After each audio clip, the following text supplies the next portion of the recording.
पढ़ते हैं, life is not a smooth journey. जो जीवन है ना वो एक मतलब आसान रास्ता नहीं है, कह सकते हैं, है ना, कि मतलब इसका जीवन की जो यात्रा है वो बहुत स्मूथ नहीं होता, बहुत मतलब आसानी से गुजरने वाला नहीं होता है। Turbulence, ups and downs are order of the day. कहने का मतलब है टर्बुलेंस यानी कि अशांति रहती है हमारी ज़िंदगी में। जब भी हमारी ज़िंदगी शुरू से लेकर अंत तक, मरने तक, जन्म से मृत्यु के बीच में बहुत सारे उतार चढ़ाव आते हैं, अप्स एंड डाउन्स। मतलब दिन भर में ये सारी चीज़ें होती रहती हैं हमारे लाइफ में।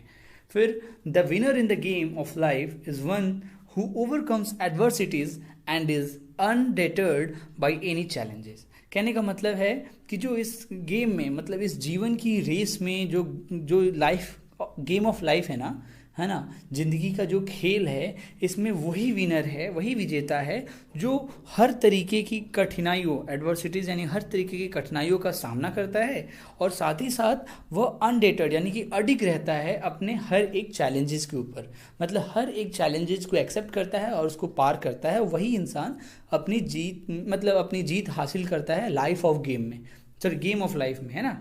अब है कि just as the crushing of a rose brings out its sweet fragrance, so the difficulties of life releases the sweetness within us। कहने का मतलब है, जैसा कि हमें पता है कि जब रोज़ यानी कि गुलाब की पंखुड़ियों को जो हम क्रश करते हैं, उसकी वजह से ही उसकी मधुर फ्रेग्रेंस, उसकी सुगंध आती है। जाहिर सी बात है, उसको हम मतलब क्रश करते हैं तभी उसमें से फ्रेग्रेंस आती है, खुशबू आती है।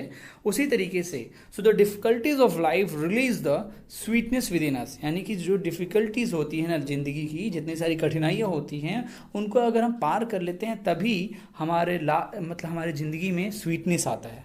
ठीक है ना। अब देखिए, many a time adversities shatter our dream, यानी कि बहुत समय ऐसा होता है, बहुत बार ऐसा होता है कि हमारी ज़िंदगी में अगर बहुत सारी कठिनाइयाँ ऐसी आ जाती हैं ना, जो हमारे सपनों को तोड़ कर रख देती है, हमारे सपने को झकझोर के रख देती है। वो कौन होती है? बहुत सारी एडवर्सिटीज़, यानी कि बहुत सारी कठिनाइयाँ ऐसी होती हैं जो हमें तोड़ देती है ना। अब it is only a person of strong will who despite his weakness and his shortcomings rises above the sorrow of life to find more meaning to his life। कहने का मतलब है कि वो कठिनाइयाँ तो आपको तोड़ देती हैं, आपको आगे नहीं बढ़ने देती हैं, अपने सपनों को जीना नहीं देती हैं। तो ये कैसे संभव है कि आप अपनी ड्रीम्स को जी पाएँ इतनी कठिनाइयाँ होने के बावजूद? तो वो है, it is only a person of strong will मतलब होता है इच्छा शक्ति, WILL, ये विल मतलब इच्छा शक्ति भी होता है। यानी कि यह इंसान की इच्छा शक्ति ही होती है जो उसे अपने कठिनाइयों का सामना करने के लिए हिम्मत देती है और वो अपने सपनों को जी पाता है इसी वजह से। तो वही कह रहा है कि despite his weakness and shortcomings rises above, यानी कि जो दुख का पहाड़ रहता है ज़िंदगी में ना, उससे ऊपर उठने के लिए भले ही आपके पास कितनी भी कमजोरी क्यों ना हो, कितनी भी शॉर्ट कमिंग यानी कि कितनी भी कठिनाइयाँ क्यों ना हो, वो बढ़ रही हैं कठिनाइयाँ आपके लिए, लेकिन अगर आपके अंदर स्ट्रॉन्ग विल है, यानी कि आपके पास डेडिकेशन है ना, अगर आपके पास इच्छा शक्ति है कि आपको करना है ऐसा, तो आप उससे निजात पा सकते हो, आप उसको ओवरकम कर सकते हो, अपनी प्रॉब्लम्स को, अपनी कठिनाइयों को, और अपनी ड्रीम को जी सकते हो।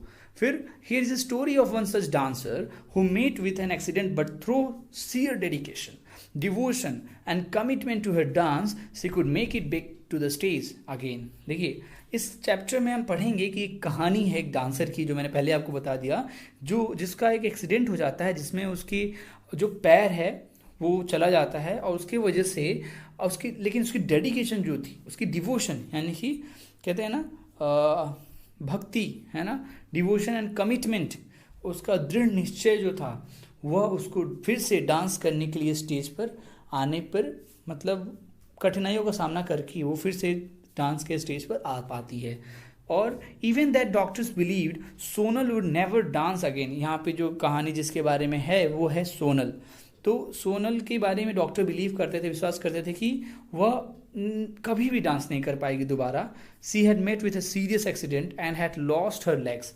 वह एक बहुत भयानक मतलब एक्सीडेंट उसके साथ हुआ था, जिसमें उसने अपने पैरों को खो दिया था। उसके बावजूद डॉक्टर को ये विश्वास नहीं था, लेकिन फिर भी बट सोनल उसका नाम था Sonal Mansingh refuse to believe the doctors. जो सोनल मान सिंह थी, वह उन लोगों की डॉक्टर की बात को मानने से मना कर दिया, इनकार कर दिया। सी बिलीव्ड इन हर पोटेंशियलिटीज, वह अपनी पोटेंशियल है ना कि अपनी क्षमता, आत्मनिर्भरता में विश्वास रखती थी।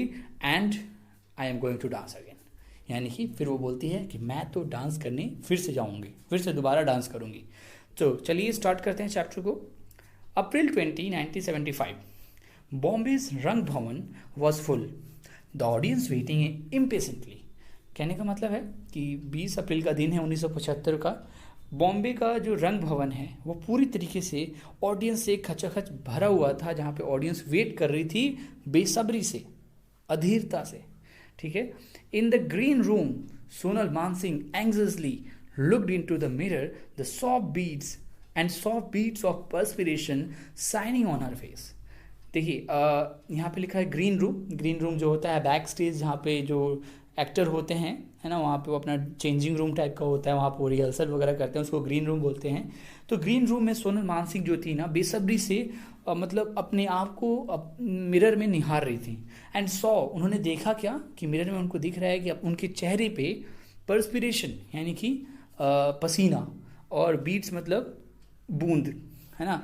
तो उन्होंने मिरर में देखा कि उनके चेहरे पर है ना पसीने की बूंद मतलब चमक रही है उनके चेहरे पे, shining. Her hands and feet were cold, यानी उनके हाथ और पैर ठंडे पड़ चुके थे। She had felt like this once before, मतलब ये बोलती हैं कि इनको इससे पहले इस तरीके की फीलिंग एक बार और आई थी। On her maiden performance in Bangalore, maiden मतलब होता है पहला, प्रथम। तो उनको ऐसी फीलिंग कब आई थी जब उन्होंने सबसे अपना पहला परफॉर्मेंस दिया था बैंगलोर में स्टेज पे, तब उनको ऐसा पहली बार फील हुआ था। लेकिन अब तो ये बहुत दिनों बाद, बहुत सालों बाद परफॉर्मेंस दे रही जा रही थी, उसके बावजूद उनके साथ ऐसा हो रहा था, तो वही ये याद कर रही थी। But that was 14 years ago. देखिए मैंने बोला ना ये बहुत पहले की बात है, 14 साल पहले ऐसा हुआ था उनके साथ। Since then she had danced in India and abroad, she had been praised by everyone. Abroad मतलब विदेश में। कहने का मतलब है कि ये तो 14 साल पुरानी बात थी कि वो पहली बार जब डांस की थी बेंगलोर में, और उसके बाद से उन्होंने बहुत जगह इंडिया में और बहुत मतलब विदेशों में भी डांस किया, उन्होंने परफॉर्मेंस दिया, और हर जगह उनको वाहवाही ही मिली, है ना। सभी ने उनका प्रेज किया, यानी कि उसकी प्रशंसा करी।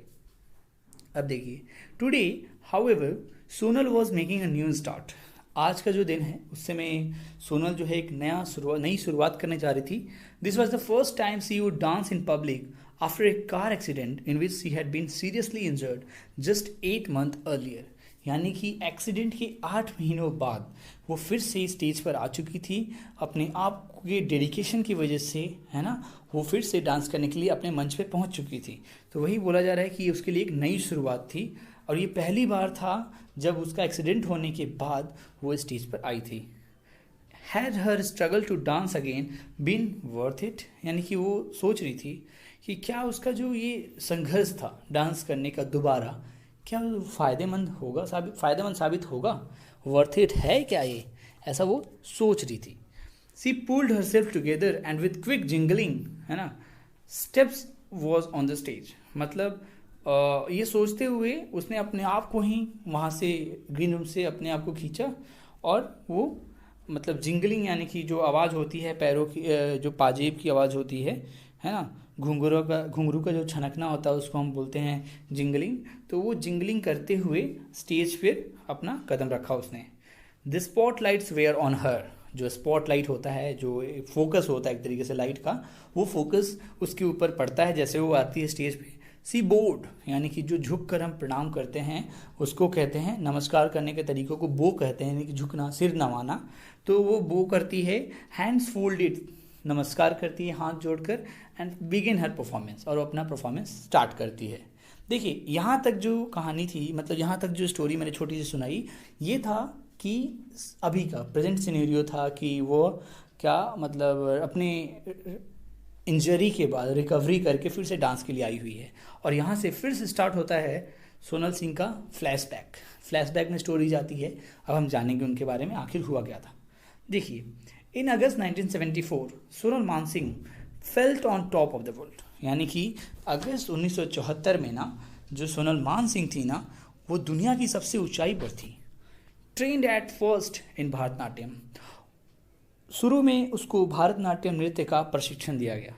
सी had mastered curled style and then had turn to Odissi, यानी कि मतलब इस कठिन शैली के नृत्य में उसने निपुणता प्राप्त कर ली, और फिर है ना, फिर उसके बाद से वह ओडिसी नृत्य की ओर मुड़ चुकी थी। Now she was among the countries best classical dancers. अब वह देश की सर्वश्रेष्ठ शास्त्रीय जो नृत्यकार होते हैं ना, उसमें नृत्यांगनाओं में से एक मतलब गिनी जा रही थी। ठीक है, she was in Germany that month teaching A course in Indian classical dance. उन दिनों की बात है, उस महीने वो जर्मनी में भारतीय शास्त्रीय मतलब शास्त्रीय संगीत जो नृत्य है उसकी ट्रेनिंग दे रही थी, बच्चों को शिक्षा दे रही थी, है ना, जर्मनी में। Late on the evening of the 24th, she and her fiance George Lechner were driving at 110 kilometre per hour down a very lonely road. मतलब कहा जा रहा है कि 24 तारीख की देर रात संध्या का समय था, और वह उसके होने वाले पति जॉर्ज लेंचर के साथ, है ना, 110 किलोमीटर की रफ्तार से अपनी कार से एक सुनसान रास्ते पर, है ना, ड्राइव कर रहे थे, जो कि एक गीली सड़क थी। ठीक है, अब क्या होता है कि they suddenly saw a deer standing in the middle of the road. वो अचानक से देखते हैं कि एक उसी रोड पे उतनी तेज रफ्तार से जा रहे हैं, और उसी रोड पे एक जो हिरन है बीचों बीच सड़क पे खड़ा है, और लेंचर जैम्ड ऑन द ब्रेक। लेंचर ने ब्रेक बहुत जोर की लगाई। The car slipped sideways, swung around, then turned over and rested on its roof। बोला जा रहा है कि जो कार था, जब उसने ब्रेक लगाई और फिसलन भरी रोड थी, तो हुआ क्या कि कार जो थी स्लिप कर गई, एक साइड से पलटी खाते हुए, हवा में उछाल मारते हुए, फिर मतलब मुड़ कर उलट गई, है ना, मतलब रूफ जो था वो नीचे आ गया, बिल्कुल उलट गई थी गाड़ी। तो लेंचर जो है ट्रैप्ड बिटवीन, है ना, लेंचर जो है trapped between the seat and the wheel fainted. यानी कि जो लेचनर जो था वो सीट और चक्के के बीच में फंस गया, है ना, और मूर्छित हो गया, है ना। फेंटेड मतलब मूर्छित हो जाना, बेहोश हो जाना। सोनल, वो बोलता है, Sonal are you all right, he mumbled as it regain consciousness.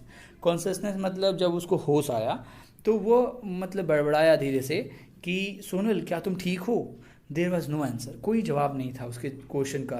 He groped about in the darkness, there was no one beside him. मतलब ग्रुप्ड का मतलब होता है यानी टटोलना। तो वो अंधकार में उसने उसको खोजने के लिए चारों ओर टटोला, लेकिन उसके बगल में कोई नहीं था। As he struggle to free himself, a car pulled up and 4 men jumped out. यानी कि जिस तरीके से वो अपने आप को मतलब जद्दोजहद कर रहा था, अपने आप को उस कार के नीचे से निकालने के लिए, अपने आप को, जो लेचनर था, तभी क्या हुआ कि एक कार आई उनके पास जिसमें से 4 लोग जम करके उतरे, है ना। They forced open a door of the car and dragged Lechner out. Where is Sonal, he asked. मतलब उन लोगों ने, जो 4 लोग आए ना, उन्होंने दरवाजे को तोड़कर ज़बरदस्ती और लेचनर को बाहर खींच कर निकाला, और उन्होंने मतलब उन चारों व्यक्ति से इसने लेचनर ने पूछा कि मेरी सोनल कहाँ है। Fetching torches from their cars, the man began searching for Sonal. मतलब उन लोगों ने अपने कार से टॉर्च निकालकर, रात का समय हो गया था, टॉर्च निकालकर सोनल को सर्च करना शुरू किया। They found her about 4 meters away on the road. She was still eyes close as if asleep. मतलब उन लोगों ने देखा कि 4 मीटर की दूरी पर सड़क पर वो पड़ी हुई थी, वह निश्चल थी, उसकी आंखें बंद हो चुकी थी, ऐसा लगता था मानो वो सोई हुई है। Lechner was about to pick her up and say let's get going, but he hesitated. She doesn't look quite alive, he said to himself. मतलब लेचनर ने उसे उठाने के लिए सोच रहा था, कहने ही वाला था कि अब हम लोग चलते हैं, लेकिन वह हिचकिचा गया, क्योंकि उसने अपने मन में सोचा ना कि जो सोनल है वो मतलब जीवित नहीं जान पड़ रही है, वो लग रहा है, उसको लग रही थी वो मर चुकी है। Then sprinkle water on Sonal's face. उसने सोनल के चेहरे पे पानी छिड़का। She shook her head, I am cold, she groaned, please put a shawl on me, saying this she fainted. मतलब उसने कराह कर बोला, पानी जब छिड़का तो उसने अपना सिर हिलाया और वो कराह कर बोली कि आई एम कोल्ड, मतलब मुझे ठंड लग रही है, कृपया मुझे शॉल उड़ाओ, और ये कह के फिर से बेहोश हो गई। At that moment A police car arrived and soon N ambulance was called. यानी कि उसी क्षण क्या हुआ, एक पुलिस का वैन आई, है ना, पुलिस की कार आई, और थोड़ी ही देर में एम्बुलेंस भी आई, बुलाई गई एम्बुलेंस को। The ambulance man lifted Sonal carefully on to a stretcher and rushed her to the municipal hospital. यानी कि एम्बुलेंस के लोगों ने उसको तुरंत स्ट्रेचर पर उठाया और उसे उठाकर म्यूनसिपल अस्पताल लेकर गए। इन द इमरजेंसी रूम, उसको स्ट्रेचर पे लिटाने के बाद उसे म्यूनसिपल अस्पताल ले गए और in the emergency room she was given injection to ease the pain and then hurried to the x-ray room. फिर उसको इंजेक्शन दी गई, उसके बाद से उसका ताकि उसका दर्द कम हो जाए, उसके बाद से उसको एक्सरे रूम में ले जाया गया सोनल को। The x-ray showed that Sonal had been badly injured and had many broken bones. यानी कि एक्सरे रिपोर्ट से ये पता चला कि सोनल जो है बुरी तरह से घायल हो चुकी है और उसकी कई सारी हड्डियाँ टूट गई हैं। हर 12th vertebra, 4 ribs and a collarbone were fractured। उसको जो वर्टिवरा थी ना वो टूट चुकी थी, 4 उसकी पसलियाँ टूट चुकी थी और साथ ही साथ जो कॉलर बोन होता है वो भी फ्रैक्चर हो चुका था। Luckily her spinal cord had not been damage in the crash. और जो सौभाग्यवश उसका जो स्पाइनल कॉर्ड था, जो रीढ़ की हड्डी होती है, वो नहीं टूटी थी उस क्रैश में। ठीक है। She had better be taken to the university surgical clinic at Erlangen. The doctor advise Lechner they have better facilities. मतलब उस डॉक्टर ने, वहाँ के जो डॉक्टर ने लोग उसको लेचनर को सलाह दी कि अच्छा होगा कि इसे एरलैंगन की जो विश्वविद्यालय है ना, जहाँ पे सर्जिकल क्लिनिक है, यूनिवर्सिटी सर्जिकल क्लिनिक जो है एरलैंगन में, वहाँ पे लेकर जाया जाए ताकि वहाँ पे उसको बेटर फैसिलिटी सुविधाएं उपलब्ध हो सके। ठीक है। फिर क्या होता है कि at Erlangen the doctors wanted to operate on her at once and put Sonal into a cast. यानी कि जो वहाँ के डॉक्टर थे एरलैंगन के, वहाँ उन्होंने ऑपरेशन तुरंत करना चाहा और सोनल को जो था ना प्लास्टर या फिर धातु की बनी किसी चीज़ पर, है ना, जो होता है ना सहारा देने के लिए बनाया जाता है, कास्टिंग करनी चाहिए उसको। बट दो, मतलब कहते हैं ना प्लास्टर चढ़ाना, वैसे टाइप का कास्ट करना चाहा।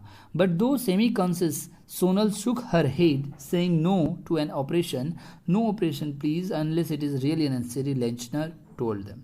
यानी कि जैसे कि वो थोड़ी होश हवास में थी, अर्ध चेतना में थी, अवस्था में थी, तो सोनल ने अपना सिर हिलाया इस बात के लिए कि ऑपरेशन नहीं करो, है ना, नो नहीं बोला उसने। और लेचनर ने भी बोला कि जब तक ज़्यादा आवश्यक ना हो आप ऑपरेशन ना ही करें तो बेटर है। 2 days later, 2 दिनों के बाद क्या हुआ, Sonal was out of danger and she was put in a cast. यानी कि 2 दिनों के बाद देखा गया कि सोनल जो थी खतरे से बाहर थी और उसको कास्ट में, यानी कि उसकी प्लास्टर चढ़ाया गया उसको। This cast covered her from neck to hip and weighed 4 kilos। यानी कि ये जो कास्टिंग की गई थी, यानी कि जो प्लास्टर चढ़ाया गया था, वो उसके गर्दन से लेकर उसके हिप कुल्हे तक थी, जो कि 4 किलो वजन की थी। The surgeon drew Lechner's side. She is in no danger, he said, but temporarily she was lost the use of her knees, toes, ankles, and elbows. It will take months of exercises and hard works on Sonal's part before she can use them. यानी कि उस doctor ने लेचनर को अलग हटाया और कहा कि सोनल को अब कोई भी खतरा तो नहीं है, लेकिन तत्काल थोड़े दिन के लिए अस्थायी रूप से वह घुटने, पैर, अंगुलियां, टखनों और कोहनियों का प्रयोग नहीं कर सकती है।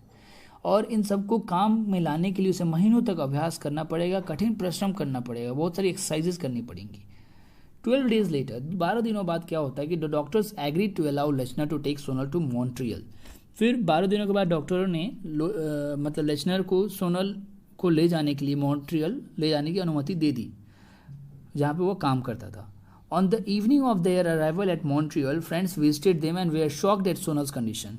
जिस शाम को वो पहुंचा वहाँ पे मॉन्ट्रियल में, वो लोग पहुंचे तो उनके फ्रेंड्स जो हैं उनको विजिट करने आए, उनको देखने आए। They are shocked at Sonal's condition. Sonal की कंडीशन देख कर वो सभी चकित थे, हैरान थे।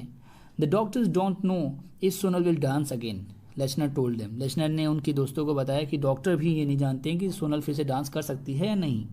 सी will need great strength and will power to get well again. One of his friends suggested him to consult Dr. Pierre Gravel, a well-known Montreal doctor। यानी कि उन्हीं दोस्तों में से एक मित्र ने कहा कि उससे सलाह दी कि वो मॉन्ट्रियल के सुप्रसिद्ध डॉक्टर पायरे ग्रेवल से मिले, क्योंकि ये उन्होंने पहले बोला था लोगों ने कि सी विल नीड ग्रेट स्ट्रेंथ, यानी कि उसे थोड़ा अच्छे होने के लिए बहुत ताकत और संकल्प शक्ति की आवश्यकता है। तो उन्होंने सजेस्ट किया कि पियरे ग्रेवल से मिले, जो कि मॉन्ट्रियल के जाने माने डॉक्टर हैं। ग्रेवल जो था एग्री टू कम इमीडिएटली। जो डॉक्टर थे, डॉक्टर पियरे ग्रेवल्स, वो आने के लिए तुरंत स्वीकार हो गए, मतलब उन्होंने स्वीकार कर ली, अनुमति दे दी, उन्होंने आने के लिए तुरंत आने का स्वीकार कर लिया। But until he had studied, है ना, but until he had studied the medical report and observe Sonal for several days he could not say anything. मतलब जब तक वे उस मेडिकल रिपोर्ट्स के बारे में अच्छे से स्टडी नहीं कर लेते तो वो कुछ कहने में असमर्थ थे। ठीक है। फिर क्या हुआ कि Sonal knew that soon she would be able to walk normally again, but she was growing more fearful that she would never dance again. What am I alive for? She thought. कहने का मतलब सोनल को पता था कि बहुत कम दिनों में, बहुत जल्दी ही वो नॉर्मली चलना तो सीख जाएगी, बट वो इस बात से डर रही थी, है ना, भय लग रहा था उसको बार बार कि शायद वो फिर से नाच नहीं सकेगी। और वो सोचती थी कि आखिर अगर मैं नाच नहीं पाऊंगी तो मेरे जीने का क्या लाभ है। डांसिंग इज़ माई लाइफ, नृत्य ही तो मेरा जीवन है। For days C live on her bed simply staring at the ceiling, यानी कि बहुत दिनों तक, कई दिनों तक वो अपने बिछावन पे पड़ी हुई छत को एक तक निहारते रहती थी। Her mind was sometimes desperate with thoughts of the future, उस मतलब अपने भविष्य की चिंता से कभी कभी उसके मस्तिष्क में निराशा सी भर जाती थी। हर एपेटाइट हैड गॉन, वो भूख उसको नहीं लगी थी, अब उसकी भूख गायब हो चुकी थी। And her nights were often sleepless, और वो रात को नींद भी नहीं आती थी उसको। फिर क्या होता है कि finally doctor Gravel gave his opinion, he examined her, then stood looking at her seriously. Sonal's heart sank. I am afraid, he began, that you may be able to dance again. He give her a broad smile. मतलब अंत में जब doctor gravel थे, अपनी study कर रहे थे reports के बारे में, तो उन्होंने अपनी राय दी। पढ़ने के बाद, रिपोर्ट पढ़ने के बाद कहा कि उन्होंने उसको जांचा और तब बड़ी गंभीरता से उसकी ओर देखते हुए खड़े हुए, और जैसे ही वो खड़े हुए तो जैसे जाहिर सी बात है वो कुछ डिसीजन बताने वाले थे, तो इस बात को बिना बताने के पहले ही सोनल का जो दिल था वो बैठ सा गया। उसको डर लग रहा था ये कुछ नेगेटिव रिस्पॉन्स ना दे, है ना, तो वो डरी हुई थी, है ना। तभी उन्होंने कहा कि मैं डरा हुआ हूँ, मुझे डर है। लेकिन उन्होंने फिर कहा कि हो सकता है तुम फिर से नाचने में समर्थ हो सकोगी। He gave her a broad smile, और उन्होंने एक बहुत लंबी मुस्कान सोनल के सामने रखी। Not believing her ears, Sonal made him repeat what he had said, going over the words again and again. I am alive again, she thought, no matter what happens I am going to dance again. मतलब उसे अपने कानों पर विश्वास नहीं हुआ, इसलिए सोनल ने उस डॉक्टर को बोला कि आप प्लीज़ उस बात को दोहराइए जो आपने आप बोला अभी। फिर क्योंकि मैं पुनः जीवित हो चुकी हूँ, चाहे जो कुछ भी हो मैं फिर से नाचना शुरू करूँगी। After 3 months the cast was remove, 3 महीनों बाद जो कास्टिंग की गई थी, जो प्लास्टर चढ़ाया गया था, वो हटा दिया गया। Now came the period of hard work. अब जो बात आती है, सोनल के लिए कठिन समय था कि उसको अब अभ्यास करने की ज़रूरत थी, हार्ड वर्क करने की ज़रूरत थी। फिर क्या होता है, for Sonal had to begin exercising, अब उसको एक्सरसाइज करना शुरू करना था। But every time Sonal moved her muscles after 5 months of disuse hurt badly, यानी कि जाहिर सी बात है 5 महीनों के बाद अब वो किसी भी मसल्स को भी घुमाती थी ना, तो उसको बहुत बुरी तरीके से दर्द होता था। Sometimes the pain was so great that she nearly fainted and was on the point of giving up, यानी कि कभी कभी तो ऐसा होता था, उसको इतना दर्द होता था कि वो बेहोश सी हो जाती थी, फेंटेड। एंड कभी कभी वो सोचती थी कि अब तो मतलब हिम्मत हार चुकी है, giving up. But years of dancing had given her great mental discipline, लेकिन बहुत सालों तक के डांस की वजह से ना उसको मतलब मानसिक आत्मनियंत्रण प्रदान किया था, मेंटल डिसिप्लिन मिला था उसको। इसी वजह से she continued her exercises knowing that she would dance again, और अपने उसने अभ्यास जारी रखा और ये जानकर कि वह पुनः नाच सकेगी। Gradually she learn to move her toes, then her ankles and knees and then her body, यानी कि धीरे धीरे उसको अपने पाँव की अंगुलियों को हिलाना शुरू कर पाई वो, फिर अपने टखनों और घुटनों के मतलब घुमाना शुरू कर पाई, फिर अपनी पूरे शरीर को भी हिलाना शुरू किया। स्लोली हर हेल्थ इम्प्रूव, धीरे धीरे उसकी स्वास्थ्य में सुधार आया। She put on weight, she gain more control over her body, यानी कि अब वो भारी चीज़ों, वजनदार चीज़ों को भी पहनना शुरू कर दिया। फिर वो मतलब अपनी बॉडी को, शरीर पे ज़्यादा नियंत्रण भी हासिल करने लगी। 6 months after the accident, she began the basic dance step that she had first learned as a child nearly 25 years earlier, यानी कि 6 महीनों के बाद उसने अपना बेसिक डांस स्टेप्स जो थे उसको सीखना शुरू किया, जैसे कि वो सबसे बच्चे में जब वो बच्ची थी तब सीखा करती थी, जो कि 25 साल पहले की बात है। फिर क्या हुआ, she lifted one foot and stamped it on the floor, she repeated the action with the other foot but she could not keep it up, यानी कि अपनी कम मतलब, लेकिन कहा जा रहा है कि उसने पहले एक पैर उठाया और उसे सतह पर पटका, फ्लोर पे पटका। फिर उसने दोनों पैर अपने इसी तरह के कार्य के लिए दोहराया, लेकिन दूसरे दिन मतलब उससे दोबारा मतलब 2 बार किया, है ना। और लेकिन वो जब दूसरी बार फिर से वो उसने पैर रखा ना, इस बार वो असमर्थ रही। Her eyes filled with tears at her own helplessness, उसकी आंखों में आंसू भर गए क्योंकि वो अपनी कमजोरी पर रो रही थी। The next day however she manage it twice, लेकिन दूसरे दिन उसने इस चीज़ को 2 बार किया, बहुत मुश्किल से। फिर क्या हुआ कि in March Gravel agree to let her return to India. अब मार्च में जो ग्रेवल जो थे ना, इस बात से सहमत हो गए कि तुम इसे भारत लौटने की अनुमति है, मैं दे रहा हूँ। He refuse to be paid for his services, मतलब और जो ग्रेवल थे उस अपनी सेवा के लिए उन्होंने कोई फीस नहीं ली। Watching you recover was enough, he said, मतलब मुझे पैसे नहीं चाहिए, तुम्हें अच्छा होता देखना ही मेरे लिए काफ़ी है। After a week with her parents in Bombay, Sonal flew to New Delhi to begin serious practice at home. मतलब कुछ हफ्तों घर अपने मुंबई में रहने के बाद सोनल जो थी दिल्ली आ गई अपनी प्रैक्टिस को अपने घर पे करने के लिए।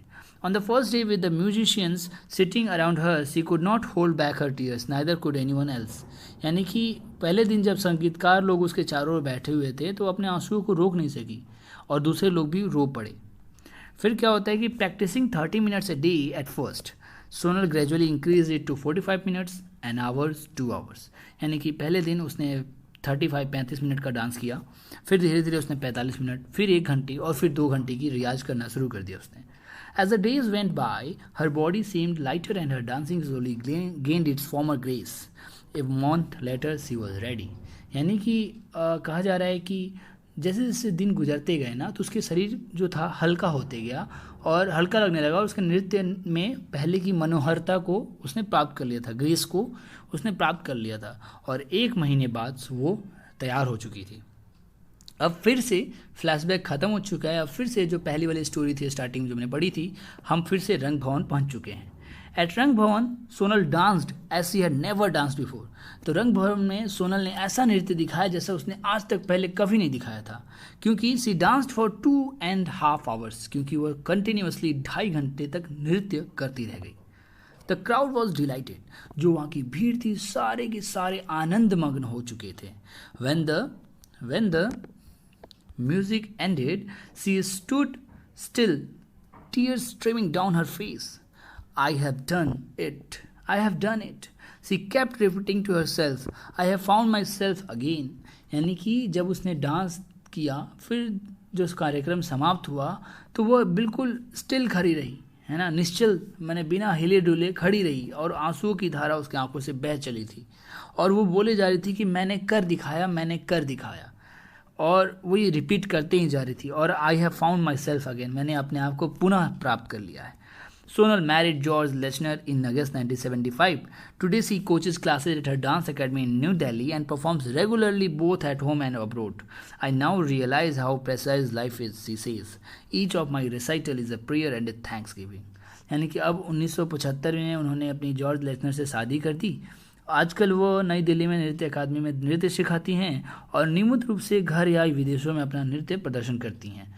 वह कहती हैं कि मुझे अब महसूस होता है कि जीवन कितना मूल्यवान है और मेरा हर प्रदर्शन, है ना, यह संगीत समारोह एक प्रार्थना और थैंक्स गिविंग है ना, साधुवाद है एक तरीके से। तो इस तरीके से चैप्टर ख़त्म होता है। आशा करता हूँ आपको चैप्टर समझ में आया होगा। अगर फिर भी कोई क्वेरी है प्लीज़ मुझे कमेंट सेक्शन में लिख के बताएं, मैं जल्द से जल्द आपको रिप्लाई करने की पूरी कोशिश करूँगा। और अगर आपको वीडियो पसंद आई है तो प्लीज़ लाइक शेयर सब्सक्राइब करना बिल्कुल ना भूलें। तो मिलते हैं फिर नेक्स्ट वीडियो में, तब तक के लिए stay home stay safe. Thank you so much.